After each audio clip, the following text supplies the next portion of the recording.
대한민국 언론인으로는 제가 최초로 이렇게 기차를 타고 들어가는 형국이 됐습니다. 그래서 저희 기차를 타고 들고 날 때의 이런 자료들, 영상이 사실은 상당히 귀한 자료죠. 혹시 이제 그것만으로도 제가 한 2시간 강의를 할 수 있는 자료가 됩니다. 그러나 오늘은 이 한 장으로 가름합니다.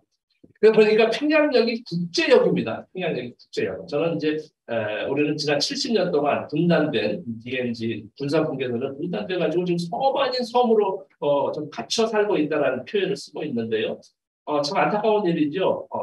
그래서 이 군사분계선이 딱 갈라져가지고 또 아쉽게도 외국이 관리를 하는 곳이라 남과 북이 합의해도 사실은 북과 남이 합의를 해도 건너가기가 어렵습니다. 유엔사라는 이제 지금 모자를 쓰는데 실제로는 미국이죠. 미군이 관할을 하고 있기 때문에 그 생각을 하면 참 참담해지고 생각하는데도 바로 지난 시기에 이 문재인 대통령과 김정은 위원장이 남북 회담을 이제 정상회담을 하고 바로 철도 연결을 하자라고 해도 미국에서 반대를 했기 때문에 남과 북이 합의를 해도 이렇게 어렵구나라는 걸 실증을 했었죠. 실제로 그래서 기념식만 하자, 착공식만 하자 개성에서 라고 해가지고 당시 조명균 통일부 장관이 미국 워싱턴까지 쫓아가서 모르겠습니다. 뭐 사정을 했는데 표현이 좀 그렇지만 그러니까 미국에 가서 허가를 받고 와서 우리 땅임에도 불구하고 남과 북이 합의를 했음에도 불구하고 이런 현실이 대단히 안타깝게 그대로 적나라하게 보여준 예가 됐죠. 평양은 국제역입니다.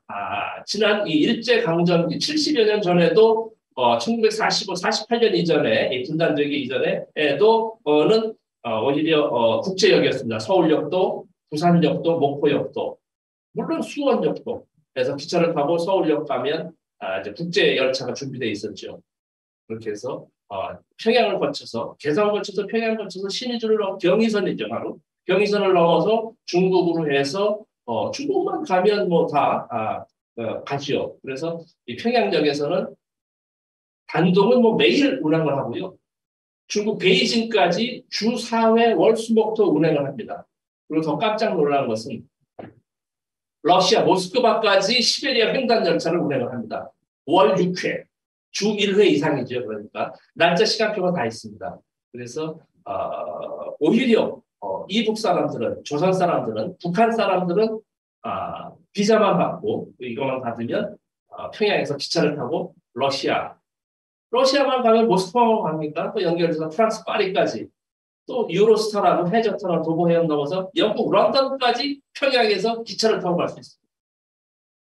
지금 우리는 뭐 답답하지요. 꽉 막혀 있어가지고 오히려 일제강점기 시대에도 부산에서 열차를 타고 서울역으로 해서 실제로 1936년 베를린 올림픽 때 우승한 마라톤 손기정 선수가 서울역에서 기차를 타고 갔습니다.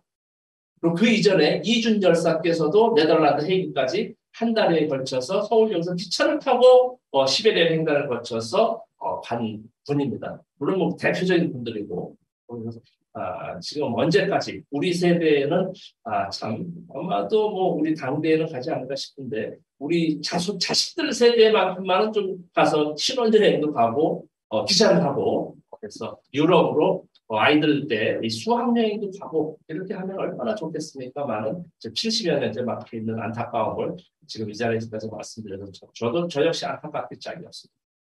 기차를 타고 들어가는 모습들이었습니다. 중에 하나입니다.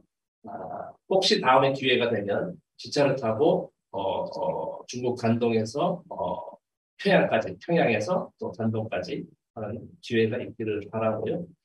그 뒤에는 제가 이제 중국 심양에서 이런 비행기 타고 이제 들어갑니다. 시간적인 게 아무래도 크지요. 중국 단동에서 고려 민항입니다. 고려 민항을 타고 이제 가고요. 바로 이 사진은 이제 중국 심양 국제공항의 E 카운터입니다. ABCD E 카운터고요. ABCD는 이제 국내선입니다. 사실 중국 공항은 베이징 북경공항 그 국제선 빼놓고는 거의 국내선이 훨씬 더 복잡하고 합니다. 그래서 중국 심양의 E 카운터에서는 매주 월수목토 주 4회 평양, 심양, 평양, 고려 민항이 왕복 운행을 합니다. 그리고 바로 요 뒤에 F 카운터에서는 대한항공, 아시아나항공, 중국항공, 동방항공 등이 4회 하루에 4차례 인천 심양 인천공항을 왕복하고 있습니다. 이것은 무슨 말씀인고 하면 이제 중국 심양공항이니까 중국 사람의 이제 입장에서 봤을 때 중국 사람은 인천행 비행기표를 사고 오히려 중국 한중 간에는 비자를 받아야 됩니다. 비자를 받고 비행기표만 사면 인천공항에 와서 롯데호텔에 와서 자고 뭐 관광도 하고 뭐 특정 호텔 말해서 안 듣습니다만은 하고 뭐 제주도 관광도 가고 경주 관광도 가고 뭐 이런 뭐 다 할 수가 있고 비즈니스 사업도 할 수가 있습니다. 그리고 또 다시 심양공항에 와서 평양 조중 간에는 조선과 중국 간에는 비자 면제 국가입니다. 그래서 비행기표만 사면 평양 가서 또 고려호텔에서 숙박하고 평양 관광도 하고 개성 관광, 금강산 관광하고 또 사업도 하고 다시 또 들어올 수 있는 이러한 이 중국 사람의 입장에서 봤을 때 이렇게 할 수 있는 나라가 지구상에서 200개 나라라고 했을 때에 몇 개 나라가 될까요? 제가 이제 질문을 좀 드리는데 지구상에서 200개 나라라고 쳤을 때 말이죠. 깜짝 놀랄 숫자입니다. 3개 국가, 3개 나라만 제외하곤 북한은, 조선은 비자 내지는 관광증, 또 비자 면제 국가도 제법 있습니다. 한 20, 30개 나라가 됩니다. 대표적으로 중국, 뭐 이렇게, 뭐 베트남, 네팔, 뭐 이런 말레이시아 있다고 했지만 한 20여 개 뭐 비자 면제 국가는 비자도 필요 없죠. 한국국만 사면 가죠. 전 세계 3개 나라만 제외하고 197개 나라 사람들은 비자 내지는 관광증만 받으면 자기가 원할 때 북한 방문할 수가 있습니다. 깜짝 놀란 일이 아닐 수 없습니다. 우리만 대한민국 사람들만 못 가니까 북한이 뭐 폐쇄 국가다, 뭐 은둔 국가다, 뭐 정말 무슨 뭐 3대 독재 국가다라고 해가지고 아무도 못 가고 아무도 나올 수 없는 이런 정말 이런 것에 우리가 갇혀 있는데요. 그렇지 않습니다. 저도 깜짝 놀랐습니다. 그 세 개 나라가 제일 궁금하시죠? 첫 번째 바로 우리 대한민국입니다. 우리 대한민국 국적을 갖고 있는 분들은 갈 수가 없습니다. 특별한 케이스가 아닌 다음에는 두 번째가 세계 제1강국 미국입니다. 미국 시민권자도 지난 시기에는 했는데 2017년 9월 1일부로 이제 이 특별한 케이스를 제외하고는 못 가게 대통령 행정명령으로 막고 있습니다. 그리고 세 번째가 바로 일본입니다. 일본도 소위 뭐 해서 제재로 인해서 자기네들 제재죠. 해서 일본 여권을 가진 사람들은 조선 여행, 북한 여행을 금지하고 있습니다. 이 세 개 나라만 제외한 사람들은 자유롭게 이렇게 갈 수가 있는 곳이 바로 북한, 조선 땅입니다. 그래서 제가 좀 알아보니까 2018년 말 기준으로 몇 명의 세계 사람들이 다녀왔을까요? 이거 뭐한 몇만 될까? 혹시 10만 될까? 상상이 잘 안 가죠. 600만 명의 전 세계 사람들이 북한 방문을 했습니다. 관광 사업.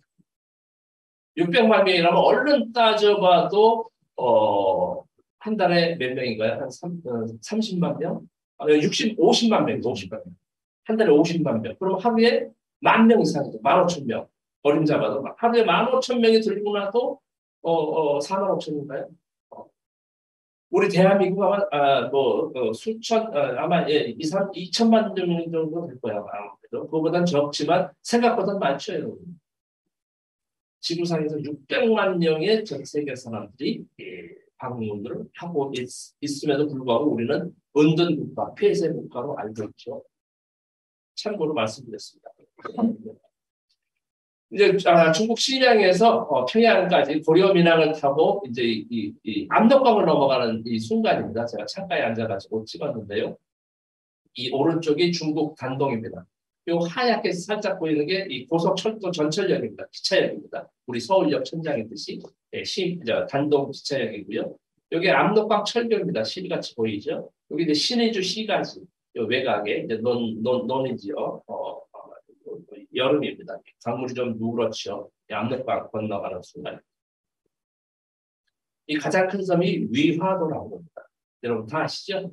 고려 말 태종 이방원 뭐 많이 나오지만 태조 이성계 고려말 장군이 이제 요동정벌을 하라고 갔다가 이제 어쨌든 정치적 변혁으로 회군을 하는 곳이 바로 이 위화도. 압록강 참 아련한 곳이죠. 우리들이 볼 때. 평양공항, 정식 명칭 평양국제비행장입니다. 평양국제비행장에 입국하는 곳입니다. 보면 이 전 세계 어느 국제공항이나 이 시설이나 규모는 차이가 있을지언정 시스템은 똑같습니다. 이 본착자는 물론 코로나 이전입니다. 위생검역 쿼런틴이라고 하죠. 큐, 그리고 이미그레이션, 이제 입국 수소, 그리고 커스텀, 이 세관 이런 곳을 다 통과합니다. 뭐 평양국제비행장이라고 뭐 다르지 않습니다. 인천공항 들어올 때도 똑같이 겪습니다. 물론 코로나 이전입니다. 코로나 이전에 위생 검역이라고 뭐 열이 있느냐, 뭐 어디 저 목장에 가까운 적 있느냐, 뭐 이런 표시를 입국할 때 쓰지요. 그리고 이제 저 입국 심사 바로 이 친구가 저 국경 검사원입니다. 군인같이 못 알았었지만 그래서 들어오면 첫 번째로 이제 하고 있죠. 이제 평양은 통화 좀 해가지고 이제 간단히 제가 이제 몇 장 이제 건너뛰곤 하는데요. 그래서 지금 제가 2017년부터 정확히 코로나 이전 2020년 1월까지 제가 18번 방북 취재를 하면서 요즘 제가 이제 변화된 모습들, 뭐 새로운 모습들, 뭐 이런 모습들을 제가 동영상 아까 뭐 잠깐 보셨지만 동영상도 있고 이제 오늘은 사진을 이제 기본으로 해서 설명을 드리도록 하겠습니다. 평양은 통화 중이라는 이제 카타고리를 했는데요. 제가 이제 그 지난 2017년 10월, 11월 두 차례 방북한 걸 가지고 JTBC에서 이제 아까 보셨던 그와 비슷한 이제 프로그램을 했지요. 하면서 이제 손석희 앵커가 이제 가장 그 북의 변화된 모습이 진 기자가 2000년도 6.15 정상회담 때 하고 제가 개인적으로 2017년 만에 이제 방북을 해서 변화된 모습이 무엇이었냐는 게 첫 번째 질문이었습니다. 그래서 저는 눈으로 이제 볼 수 있는 것 해가지고 이제 가장 자동차가 상당히 많아졌다라고 이제 첫 번째, 두 번째가 이 스마트폰을 좀 보고 내가 깜짝 놀랐습니다.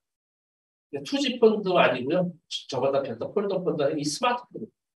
2017년도에 저는 사실 뭐 제가 뭐 이게 아니고 이 전화나 이렇게 하나 이 휴대폰, 더욱 스마트폰은 제가 상상도 못했습니다.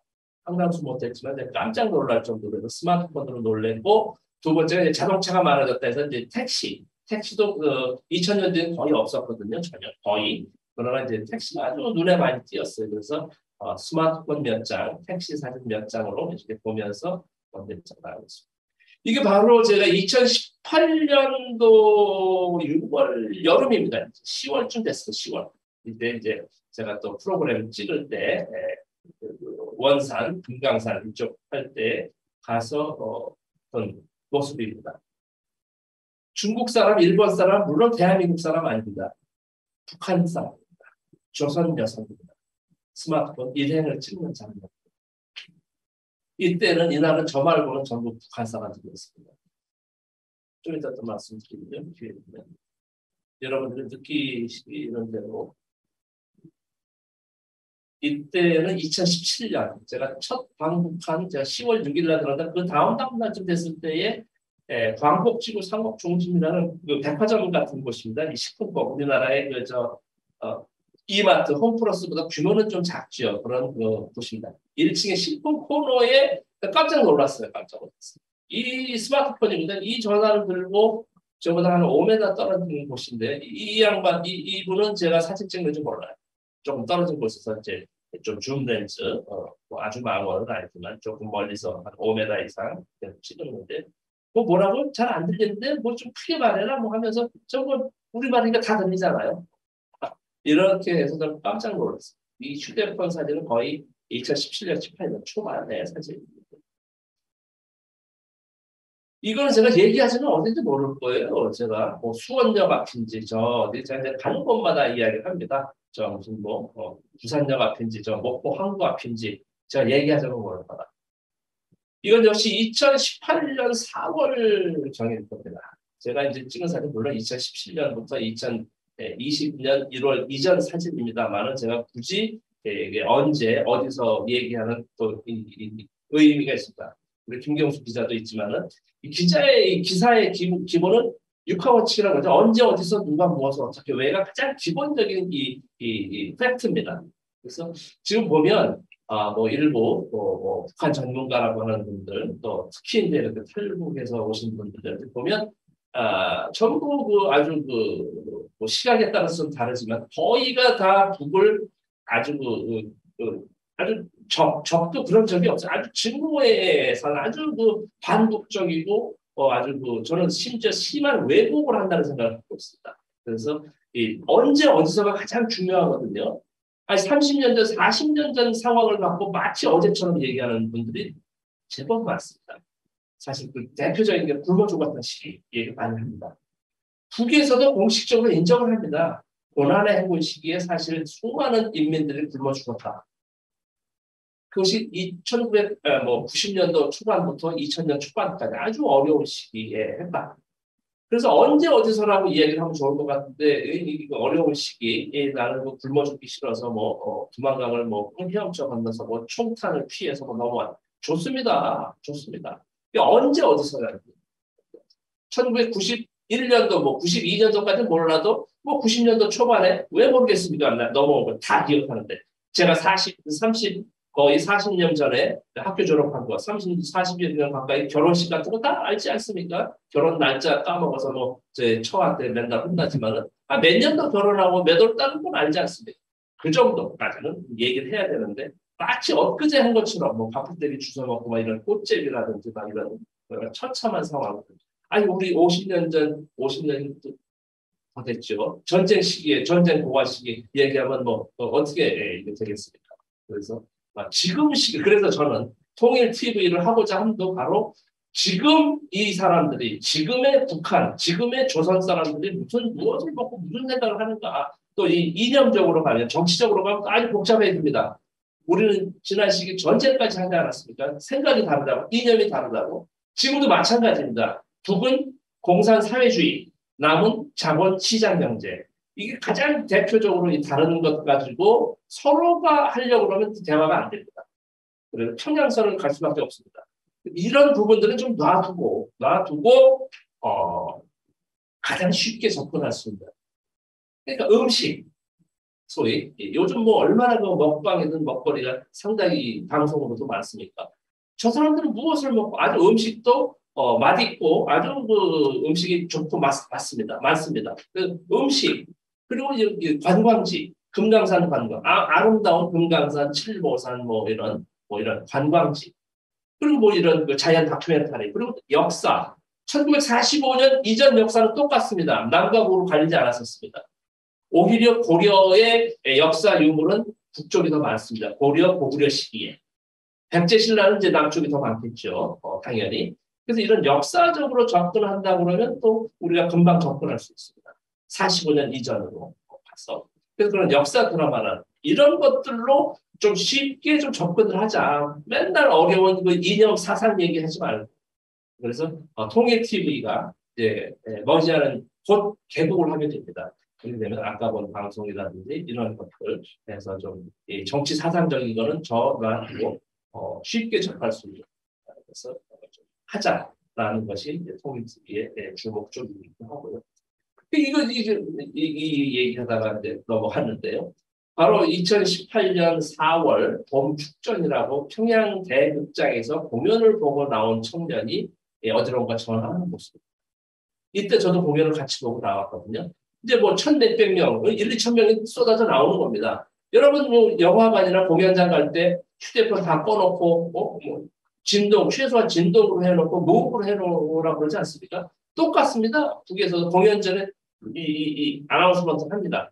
여러분들 관람객 여러분 원활한 공연을 위해서 휴대폰은 꺼주시기를 바랍니다라고 분명히 얘기를 합니다. 마찬가지입니다.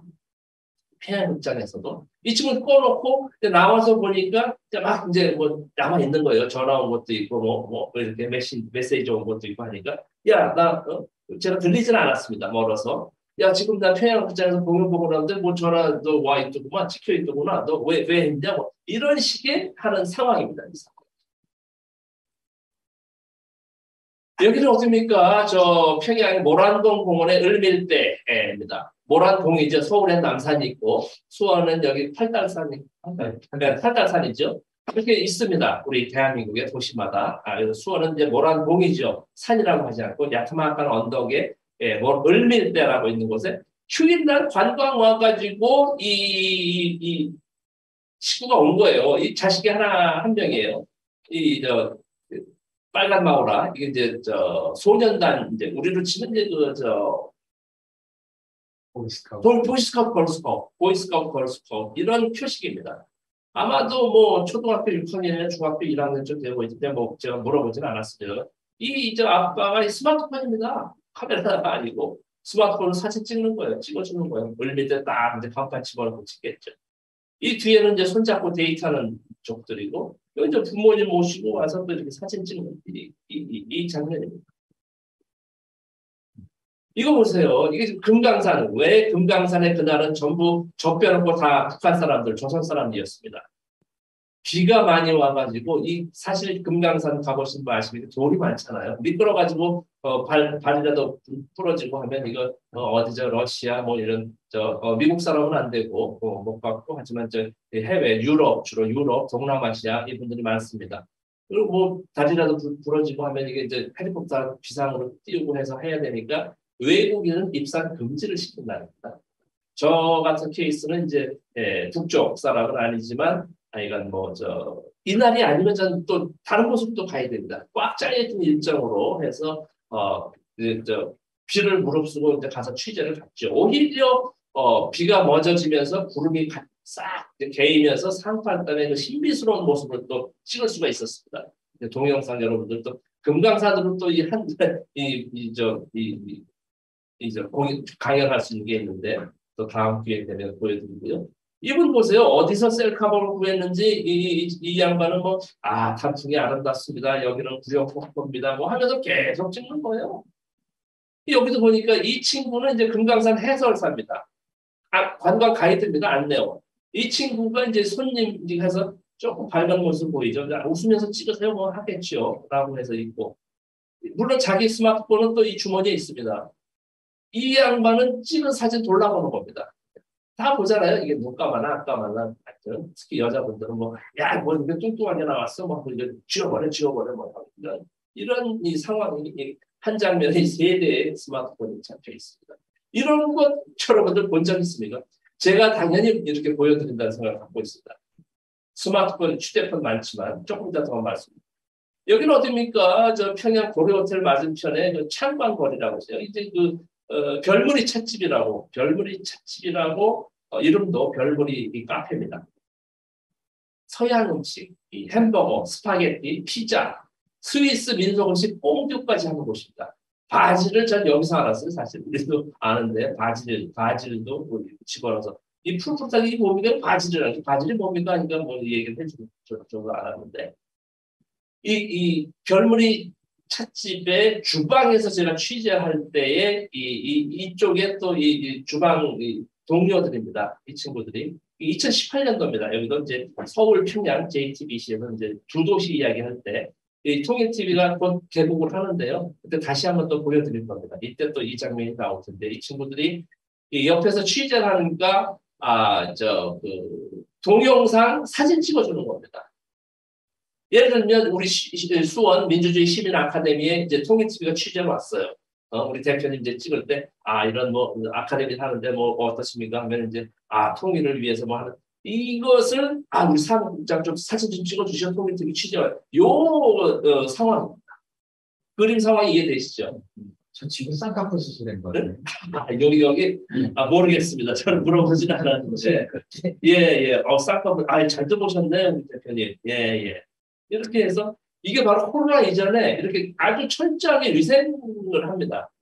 아마 다음 회에 보시겠지만 옥류관에 여기서 아주 철저하게 이 주방을 관리를 합니다. 이거 보세요. 이 평양 국제비행장에 와이파이가 된다 소리입니다. 와이파이가 된다 소리. 이럴 줄 상상을 하셨습니까, 여러분? 이렇게 해서 스마트폰 하도 제가 이제 강연하면서 막 이렇게 다니니까 아마 18년부터 또 겨울 저길 거예요. 정기국회 예결위에서 당시 이제 국힘당 미래통합당이가 이제 당시 야당 지금의 여당이죠. 자유한국당인지 뭐 어쨌든 하도 당이 바뀌니까 뭐 어느 당인지 모르겠는데 그러니까 지금 빨간 당입니다. 빨간 당, 파란 당이라고 했을 때 빨간 당 분은 이제 좀 못마땅한 당시 이제 조명균 장관 나와서 아니 통일부 장관 지금 말이야 누가 뭐 이제 북한에 이렇게 휴대폰이 많다고 떠들고 다니는데 도대체 지금 몇 대나 됩니까? 라고 이제 이런 질문을 하니까 많은 시간이 걸리지 않았다고 그래요. 막 이리저리 알아보더니 해서 2016년 17년 말 현재 580만 대라는 얘기예요. 저는 오히려 거기서 좀 깜짝 놀랐어요. 저도 이제 명색이 기자니까 이제 이북에 가서 취재를 다 물어봅니다. 저도 이제 조심스럽게 저도 이제 휴대폰이 많으니까 물어보죠 하니까 하루 이틀 있다가 이제 알려주더라고요. 2016년 말 현재 한 460만 대, 450만 대쯤 되는 것 같습니다. 라는 이야기 제가 들어서 얘기를 했거든요. 580만 대 이상의 얘기를 했다면 저는 또 아주 야단이 났을 겁니다. 무슨 의미인지 아시죠? 그것도 막 과장을 했다만 해가지고. 오히려 저는 우리 이북 사람들은 더 정확합니다. 1년 새에 그만큼 늘어났는지 모르겠지만. 대한민국 통일부 장관이 공식적으로 국회에서 2016년 말 현재의 휴대폰 수 580만 대는 이야기입니다. 그 이전에, 제 이전에 휴대폰이 그렇게 있는지 아무도 거의 몰랐을 겁니다. 거의 몰랐습니다. 이게 무슨 국가 기밀이 되는지 휴대폰 숫자조차도 우리는 알 수가 없었던 지금도 마찬가지입니다. 이 지난 시기 이렇게 방문했던 사람 휴대폰 못 봤을까요? 하여튼 모르겠습니다. 기자가 아니라 그런지 모르겠지만은 이게 무슨 국가 기밀인지 모르겠습니다만은 이게 저 수만 가지 중에 한 가지 사례를 저는 보고 있습니다.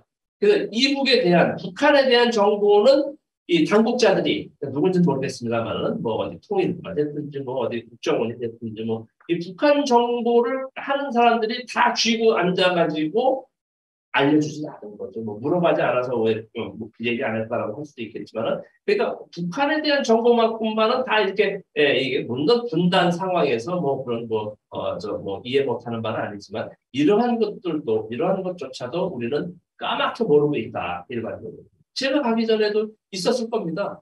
제가 보지 않았어도 이렇게 있었고 가고 있습니다.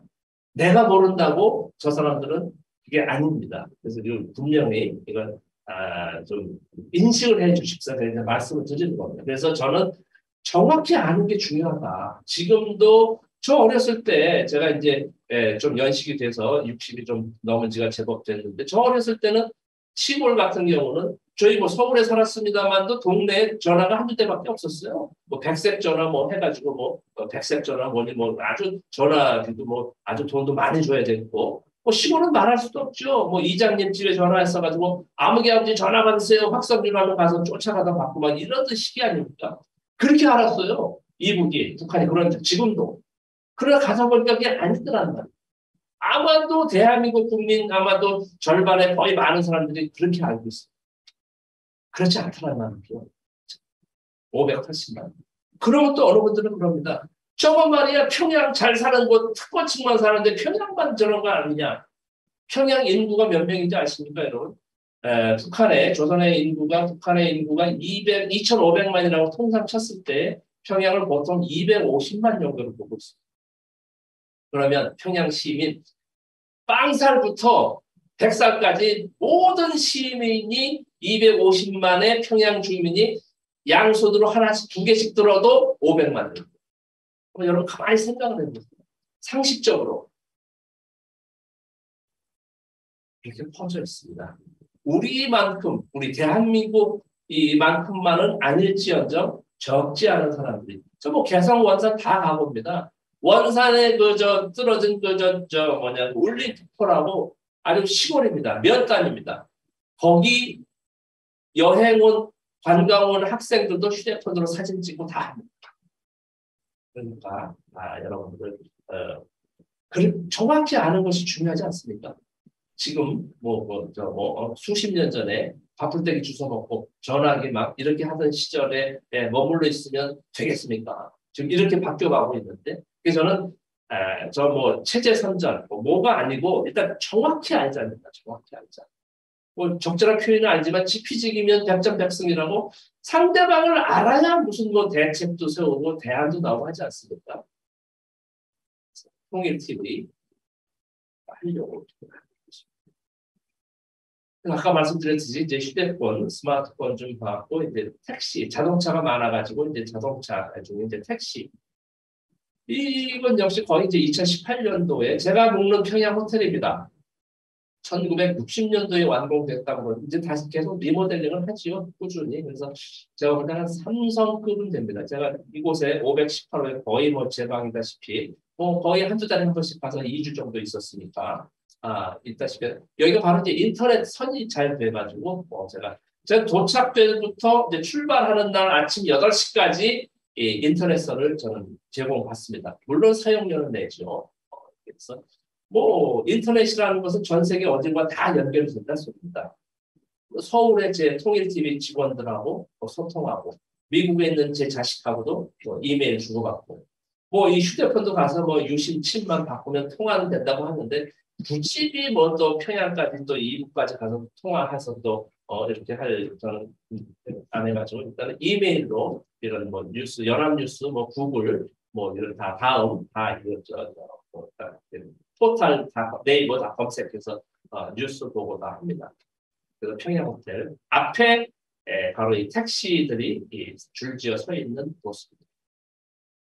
제가 어느 날 신호등에 걸려가지고 출퇴근 시간에는 평양도 교통체증 물론 뭐 서울 수원에 비하겠습니다. 저도 수원 지금 오면서도 하도 그냥 택시를 잡을 수가 없어서 조금 늦었는데요. 버스 타고 막 저 시청 앞에서 그냥 거의 뭐 한 1, 2km 되는 뛰어오다시피 해가지고 좀 늦었는데 택시가 잡히질 않아요. 기다리면 안 돼서 그냥 뛰어왔는데 어쨌든 수원만은 못하지만 하여간 이 교통체증이 있을 정도입니다. 제가 2000년도에는 한산 했거든요.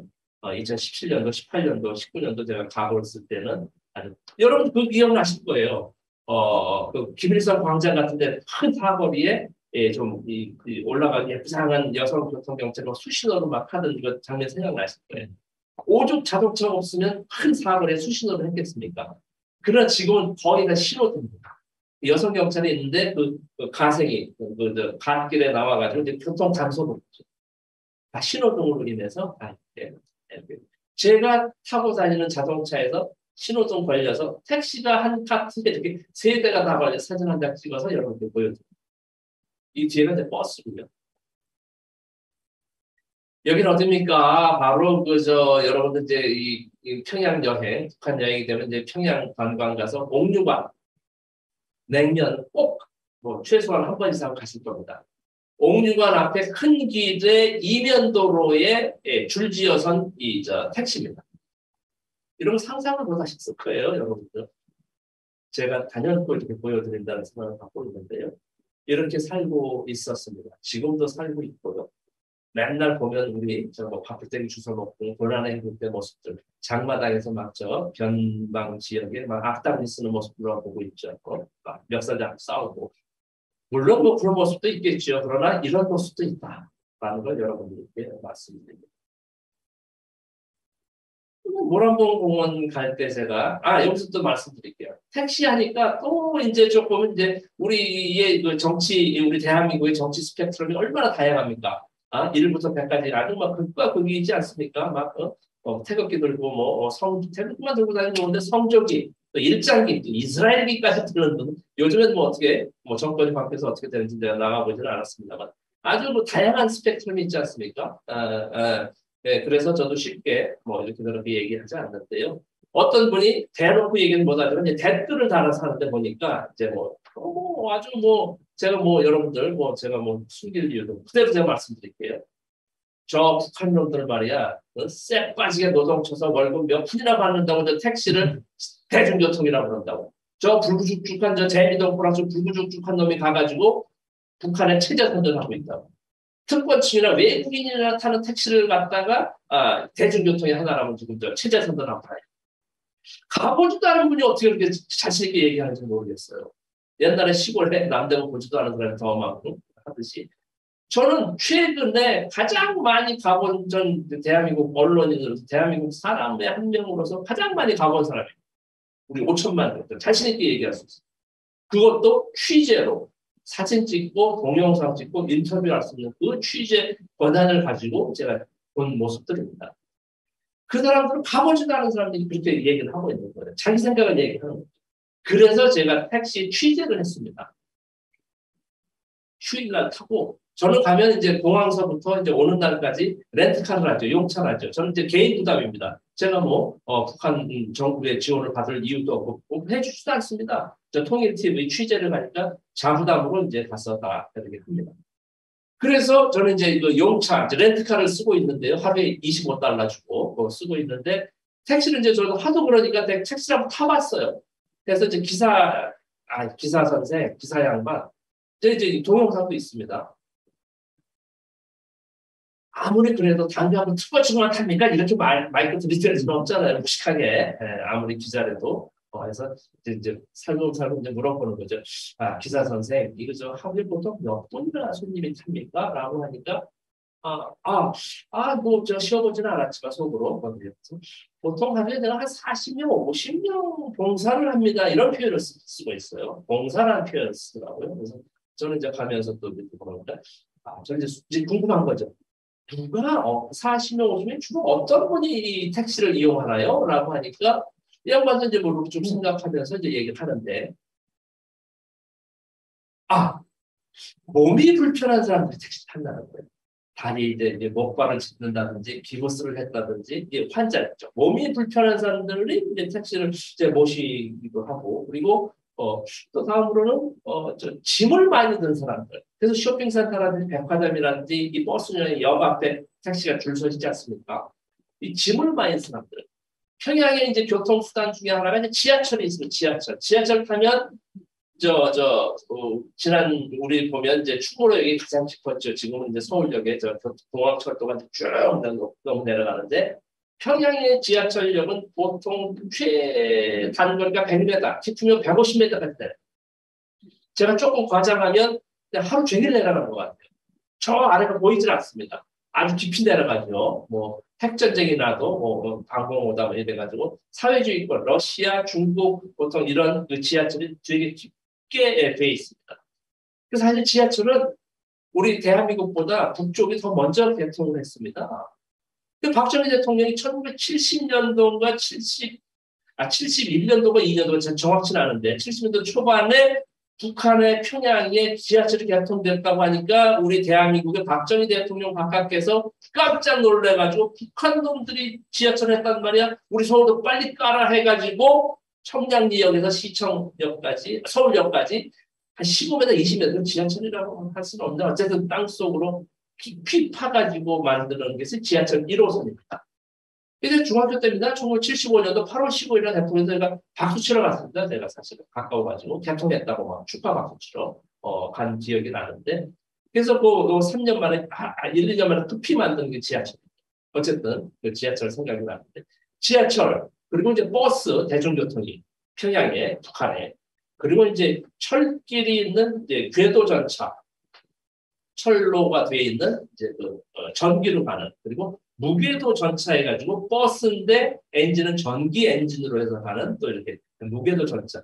저 보면 뭐 동그랗게 할 때 체코라든지 체코 프라하라든지 뭐 루마니아 브레시티 이런 데 가면 뭐 폴란드 바르샤바 가면 이게 이렇게 있는 모습입니다.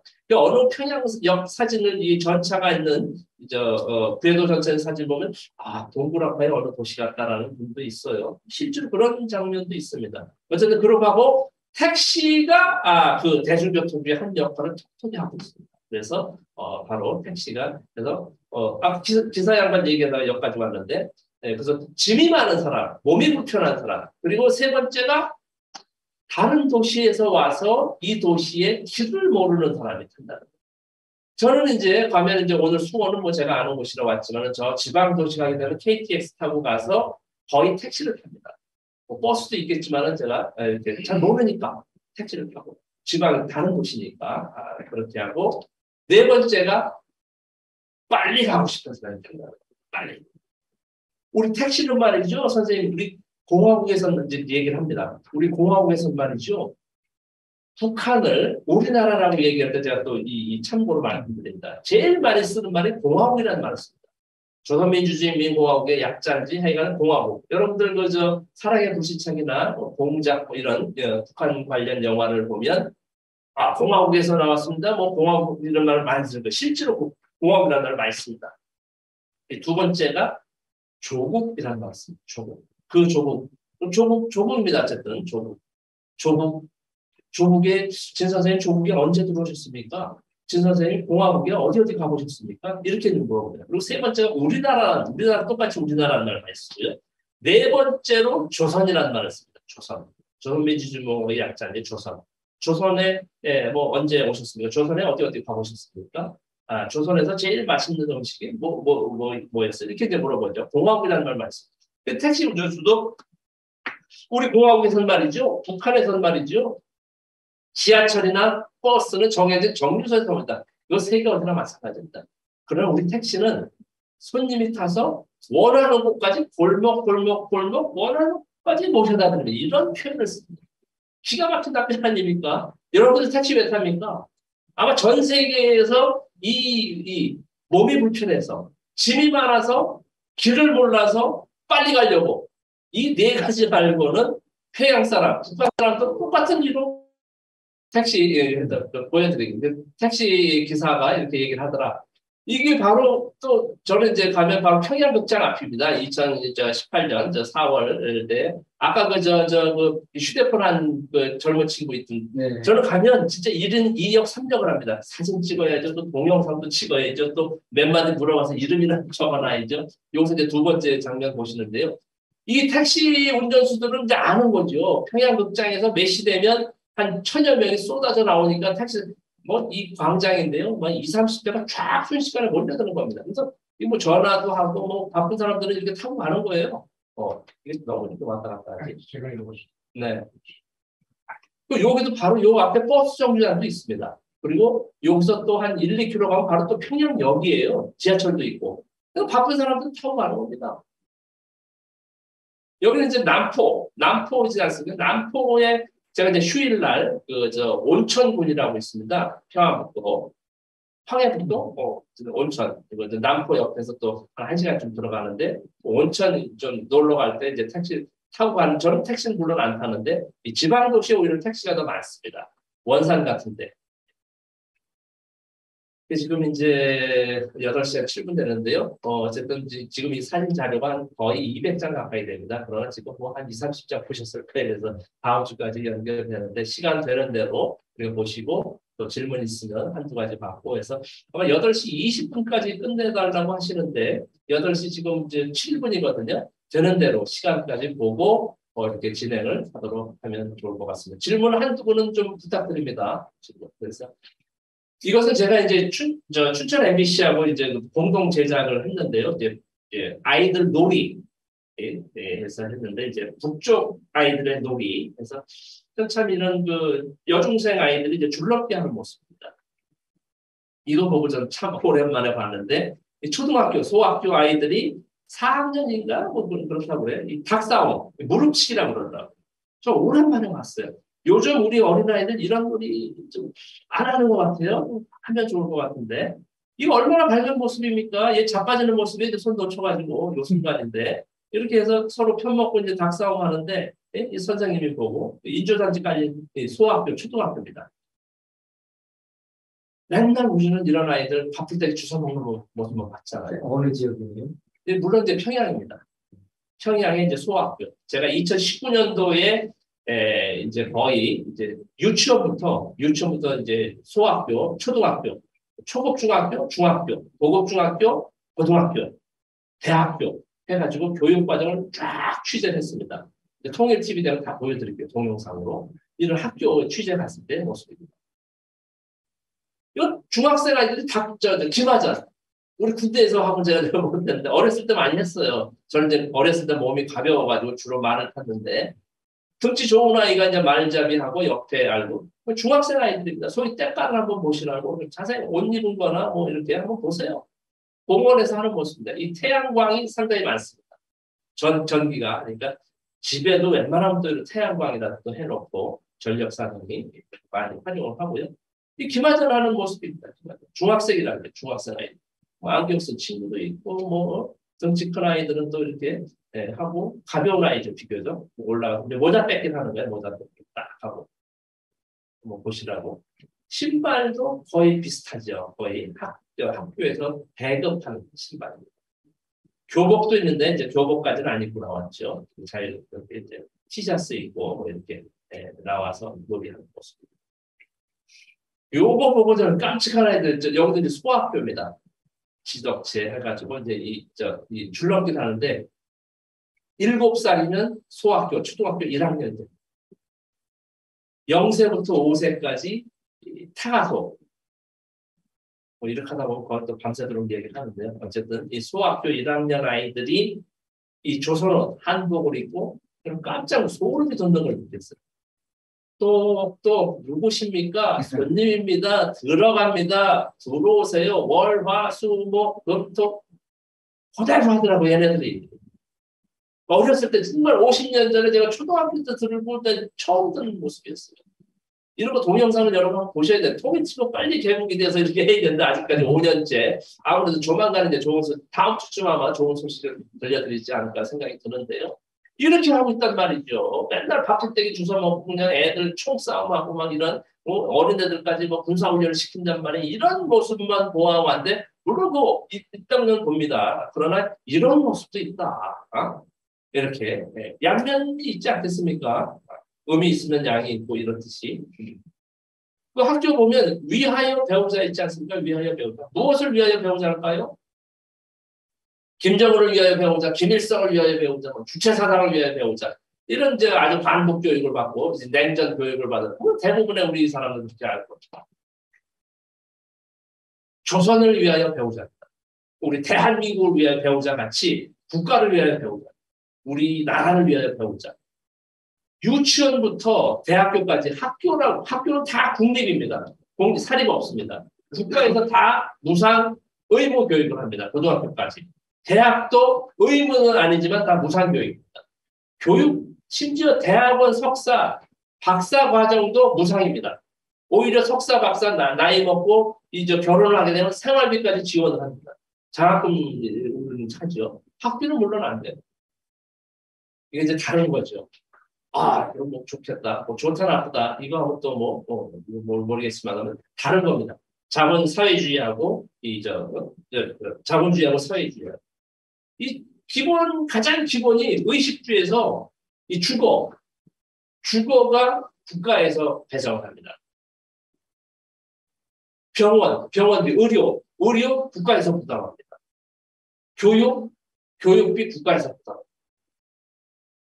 식량, 먹는 것까지도 국가가 뭐 다 깨졌다 뭐 어쩌고 하는데 어쨌든 간에 국외에서의 일반적인 건 아직도 배급 체제가 유지된다고 합니다. 뭐 안 된다고 칩시다. 그러면 세 가지. 무상 주거, 무상 교육, 무상 의료. 여러분들 월급 받아서 어떻습니까? 저는 가장 집세에 제일 많이 씁니다. 집에. 현금 주고 사지 못했습니까? 저는 월세 삽니다. 아니, 집사람이 월세 산다는 말 제발 하지 말라는데 어쨌든 저는 월세 삽니다. 보증금 없는 월세. 다 통일TV에 다 해가지고. 가장 많이 들어갑니다. 교육비, 애들은 이제 다 커져 교육비는 안 들어가지만 대부분의 우리도 이제 중학교는 무상이 됐나요? 고등학교까지인가요? 네. 고등학교. 네, 고등학교도 됐죠. 그런데 대학 교육들은 또 얼마나 교육비가 많이 들어갑니까? 학비가 또 생활비까지 대줘야죠. 교육비 어쨌든 의료비가 다 무상입니다. 전 국민이. 일단 여기까지 할게요. 그 부분은 학교도 넘어가니까 아이들 놀이. 정말 깜찍해요. 푸르나 능어나서 이거 보고서도 우리 언니 여동생들 하는 거 보고 공기놀이도 하고 아주 기가 막히게 맞춰서 합니다. 그래도 4학년 아이인데 시계도 찾잖아요. 머리 한 거 보세요. 얘네들 이렇게 요거는 이제 유치원 아이들 노는 모습. 유치원 아이들 재롱 떠는 모습이에요. 여기서 유치원, 창광 유치원 해가지고 아이들 막 뛰어노는 모습들이 머리가 휘날리잖아요. 사진이니까 아실 거예요. 막 저 가서 자빠지기도 하고 뭐 이겨라 우리 팀 이겨라 막 하면서 노는 거예요. 시간을 어쨌든 마무리할 때가 됐나요? 아닙니다. 네. 반. 네, 조금 더 할까요? 네. 표현하신 창광 유치원. 아까 이제 놀이 모습 보고 유치원부터 쭉 들어가는데 오늘 유치원 한번 보겠습니다. 유치원도 이제 무상입니다. 유치원도 보면 이제 12년 무상 의무 교육이라고 하거든요. 북에서는. 그래서 아까 잠깐 말씀드렸지만 0세부터 5세까지는 타가소에 둘 수 있습니다. 직장 타가소든 지역 타가소든 그리고 아니야 얘는 내가 키우겠습니다 하면 또 키우게도 한다고 합니다. 직장에서 누군가는 이렇게 하고 그래서 뭐 할머니 할아버지가 계시고 뭐 할머니 할아버지 키우기도 하고 그렇지 않으면 이제 타가소 하고 그리고 이제 6세 5세 6세 어쨌든 해가지고 유치원입니다. 그 유치원 낮은 반 높은 반이라고 합니다. 유치원 낮은 반은 의무가 아닙니다. 유치원 높은 반부터 반드시 보내야 됩니다. 아니야, 내가 더 키울래. 그러면 뭐 유치원 낮은 반은 안 보내도 되고. 그리고 소학교, 초등학교가 5년제입니다. 우리 초등학교가 6년제 아닙니까? 그러니까 유치원 해가지고, 그러니까 학령이 1년 빠르다고 봅니다, 저는. 우리는 아마 8세인가요? 북은 7세부터입니다. 그래서 유치원부터 의무교육으로 들어서 1년이 빠르죠. 한 학년이 빠르고. 그리고 이제 초급중학교, 우리의 중학교 3년. 고급중학교, 우리 고등학교 3년. 이래서 12년 무상 의무 교육이 시작된다고 합니다. 이거는 바로 저 초등학교 낮은 반은 책상을 있지만 공책 연필이 없습니다. 이런 이제 뭐라 그러나요? 그냥 율동, 노래, 이 시각적인 걸로 하는 거죠. 그러니까 노래 유치원 선생님이 이제 아이들 이제 소리 떼어지고 거죠. 그러니까 여러분들 보면 야, 뭐 이렇게 저 쇼 아니야, 저 만든 거 아니야, 이렇게 또 얘기하는 걸 제가 전부 있는 그대로 다 말씀드립니다. 옷을 저렇게 잘 입었어, 우리보다 나을 수도 있는 이렇게 하는데 저는 단연코 이런 말씀을 드립니다. 지난 시기 저 어렸을 때, 저 초등학교 때, 뭐 중고등학교 때 뭐 장학사 오신다 그러면 학교 난리가 납니다. 교장 선생님부터 선생님까지 막 그냥 초등학교 때 그냥 초치라고 막 마른 걸레로 막 반짝반짝 막 자빠질 때까지 하고 청소를 반짝반짝 유리창 닦고 막 한 기억이 나는데요. 지금 제가 이제 교육청도 강의를 많이 가는데 요즘은 그냥 몰래 갔다가 몰래 오신다고 합니다. 그러지는 않아요.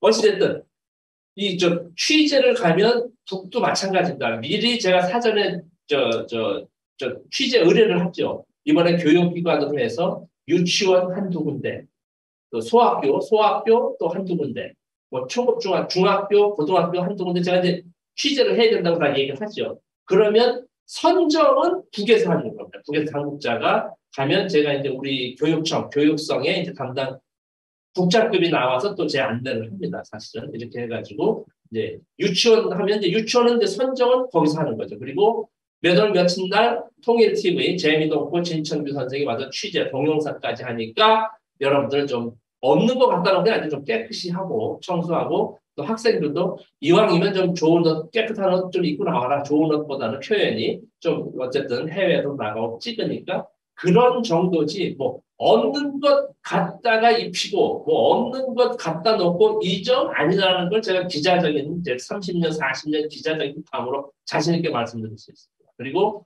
우리 대한민국도 마찬가지입니다. 어느 유치원 학교 취재 가려면 거기 교장 내지는 책임자 내지는 교육청에 다 허가를 받고 가야 됩니다. 한겨레 신문 기자라고 아무도 가서 학교 못 들어갑니다. 일단 학교 정문도 막힙니다. 교육청 신문도 막지 않습니까? 뭐 하다못해가 아니라 어디 백화점 어디 뭐 홈플러스 절대로 기자들 가서 함부로 가서 못 찍습니다. 다 얘기를 하고 합의를 하고 허가를 받고 찍습니다. 북도 마찬가지라는 겁니다. 미국의 교육기관 더 까다롭습니다. 제가 미국에서 생활을 일부 했었으니까요. 그렇듯이 북도 그런 시스템의 하나다라는 걸 제가 말씀드립니다. 그래서 몇월 며칠 날 재미동포 진천규 선생님, 동영생들 다 알아요. 이 선생님들도. 그러니까 이제 좀 그런 준비를 하겠죠. 마음의 준비 내지는. 그래서 이렇게 하고 있다라는 말씀을 드립니다. 여기는 보니까 애들 물방울로 막 뛰어서 놀고 막 이렇게 자빠져도 되고 한 이런 놀이터 아닙니까? 이게 실내 놀이터입니다. 이 말씀 드리면 이제 시간이 얼추 될 것 같기도 한데 저는 뭐 밤새도록 해도 관계는 없습니다만 끊어주세요, 처장님. 네. 네. 그래서 지금 제가 이제 유치원 보면 보통 이제 하루 종일까지는 아니고 한나절 정도. 아침 한 9시부터 점심 먹기 전까지 뭐 한 두세 시간 정도 한 군데를 이렇게 봅니다. 또 길어지면 또 점심 먹고 와서 또 추가로 하기도 하고. 이거 보는데 아까 들어갈 때 봤는데 실내 이 놀이터 옆에 또 미끄럼틀 꼬맹이들 해봐요. 미끄럼틀 해봐요. 뭐 1, 2m 정도밖에 안 되고 시소 뭐 이런 거 플라스틱 이거 실내에서 하니까 애기들 해봐요. 뭐 뻔하지 않습니까? 시소 있고 뭐저 미끄럼틀 있고 그네 같은 거 있고 이런 물방울 놀이 있고 해서 제가 한 장 찍었는데요. 제가 아침에 갈 때 한 2시간 전에 가서 본 아이들이 그대로 있단 말이죠. 저는 이제 제 상식으로는 노는 시간, 휴식 시간에만 와서 노는 줄 알았는데 제 상식하고는 좀 다른 모습이라 제가 물어봤죠. 제가 누굽니까? 명색이 기자인데 제가 궁금한 건 다 물어봅니다. 아니 선생님 저 하는 교무주임 선생도 있고 교장 선생도 있고 이렇게 같이 이렇게 다니면서 이제 보는데요. 아니 선생님 얘네들은 제가 아까 보니까 아까부터 계속 지금 뭐 1시간 이상 놀기만 하는데 얘네들은 수업 안 하나요? 하니까 아, 선생님, 역시 기자 선생님 아주 눈썰미가 있으시네요. 맞습니다. 라고 하면서 얘기가 얘네들은 유치원 낮은 반 아이들이잖아요. 제가 표현 그대로 합니다. 엄마 저 뗀지 얼마나 됐다고 얘네들이 처음 사회생활, 이제 조직 학교 생활을 하는데 얘네들은 엉덩이 붙이고 앉아있길 못한다는 거예요. 그러니까 자꾸 놀기만 한다는 거예요. 그래서 저는 또 충격 아닌 충격을 받았는데 우리는 보통 앉히기만 하잖아요. 나가면 안 돼. 화장실 가기 전까지. 놀다 지쳐서 몇 날 며칠이고 간에 놀다 지쳐서 선생님 저 동무들 있는 교실로 들어갈래요 할 때까지 놀게 한다는 거예요. 때 되면 밥 주고 잠잘 시간 되면 재우고 엄마가 데려갈 시간 되면 데려가고 놀다 지쳐서 할 때까지 맨날 며칠이고 깜짝 놀라지 않았어요. 우리 같은 경우는 그냥 앉아있기만 바랬잖아요. 이렇게 저렇게 하면 그냥 심지어 때리기도 하고 화장실 가는 거 급할 때만 이제 이렇게 하고 야 이것이 진짜 교육의 준비 아닌가라는 생각이 들었습니다. 여러분들 어떻게 생각하실지 모르겠지만 그래서 참 또 새로운 모습을 봤습니다. 또 한 가지 놀라기 교실 벽에 있는 모습입니다. 복도에. 저는 이 토끼라고 배웠잖아요. 토끼. 일제시대가 뭡니까? 일제시대 때. 일제시대 때. 풀 뜯어먹는 옷이나 토끼. 조선복을 그린 거예요. 우리 조선반도라고 표현하죠. 울릉도, 독도는 꼭 있습니다. 이 사람은. 제주도도 물론 있고요. 울릉도, 독도에 빠지지 않습니다.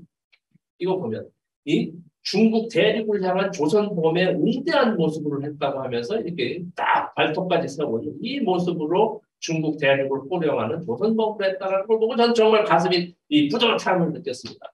저는 우리 대한민국에서 이런 모습 사실 보지 못했어요.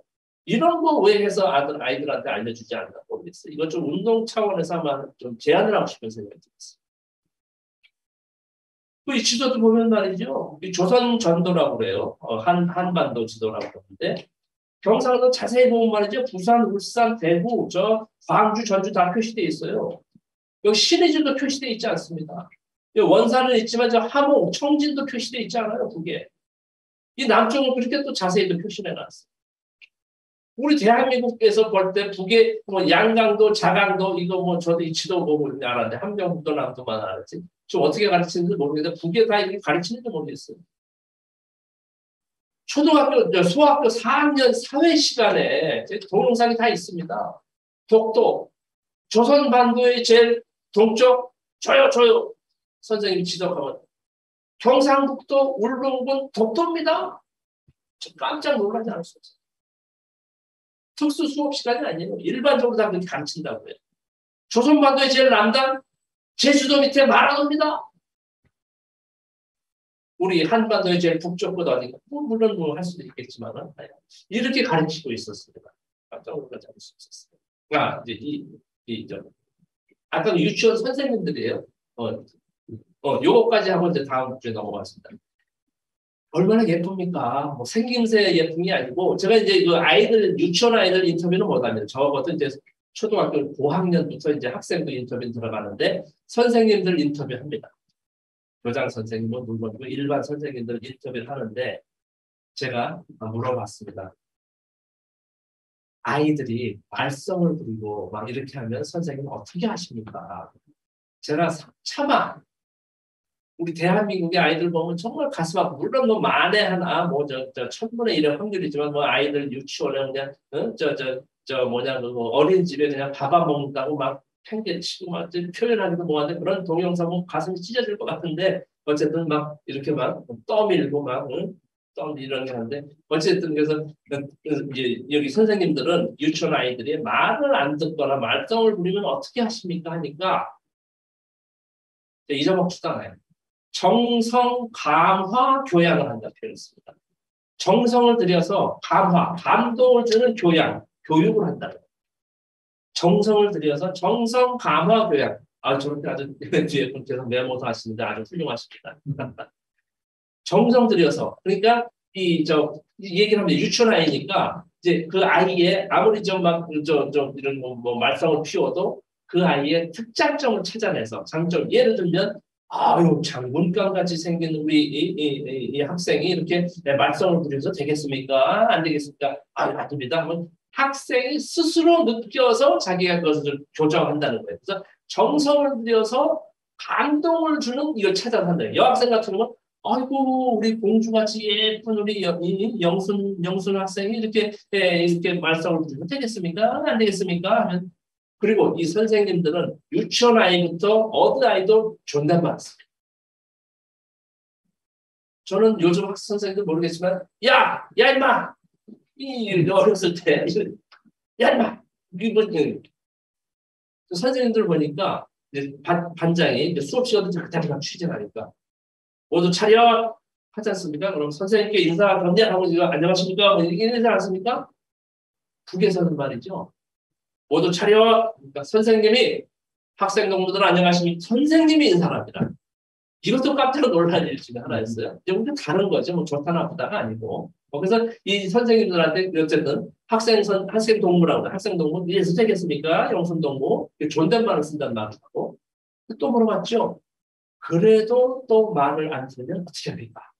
예, 그러면 또 다른 특장점을 찾아서 해야죠. 제가 짓고 진 게 아니라 제가 또 물어봤어요. 그래도 안 들으면 어떻게 합니까? 그러니까 짜증. 아이 선생님 왜 이러십니까? 제 역할이 우리 학생들이 이렇게 잘못되면 바로 잡아주는 게 제 역할입니다. 제가 할 때까지 될 때까지 하는 게 제 역할입니다. 감동을 받습니다. 감동. 여러분들. 저도 교육청 가서 교사 연수할 때 제가 반드시 더 강조를 합니다. 왜? 제가 만들어는 말이 아니라 들은 말이니까. 여러분도 그렇게 하시겠지만 그렇게 하셔야 된다고 본다. 저 어렸을 때 그러지 않았다. 요즘엔 다르겠지만 심지어 때렸어요. 육성회비 못 갖고 온다고 등록금 못 갖고 온다고 집에 돌려보내고 때렸습니다. 물론 너무 30년대 40년대 얘기지만 이게 다르다. 뭐 좋다고 얘기하면 제가 또뭐 국가보안법 위반도 될 수도 있고 하니까 다른 모습이었다. 제가 참 감동을 받은 모습이었다라고 해서 이 말씀까지 드리고 오늘 첫 번째 시간은 마치도록 하겠습니다. 고맙습니다. 감사합니다.